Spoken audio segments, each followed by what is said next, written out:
నేను సినిమాలు అని చెప్పేసి ఆయన వదిలేశారు కాబట్టి ఇప్పుడు మళ్ళీ హైదరాబాద్ వచ్చి ప్రశాంతంగా మళ్ళీ ఒక కొత్త స్క్రిప్ట్ రెడీ చేసుకొని చక్కగా ఏదో ఒక సినిమా తీసుకోవడానికి రెడీ అవుతున్నాడు. అంటే ఇండస్ట్రీలో సెకండ్ ఇన్నింగ్స్ మొదలు పెడుతున్నాడు.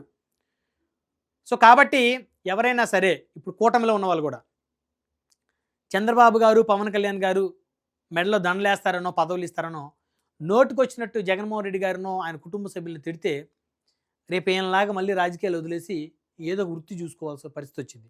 గతంలో ఏ వృత్తిలో నుంచి వచ్చారో ఆ వృత్తికి వెళ్ళిపోవాలి మళ్ళీ. సో కాబట్టి రాజకీయాల్లో హుందాగా ఉండటం అనేది చాలా ఇంపార్టెంటు. భాష చాలా ఇంపార్టెంటు. నోరు అదుపులో పెట్టుకోవడం చాలా ఇంపార్టెంట్. అది ఏ ఫీల్డ్లో అయినా నోరు అదుపులో పెట్టుకోవాలి. రాజకీయాలు ఇంకా ఎక్కువ.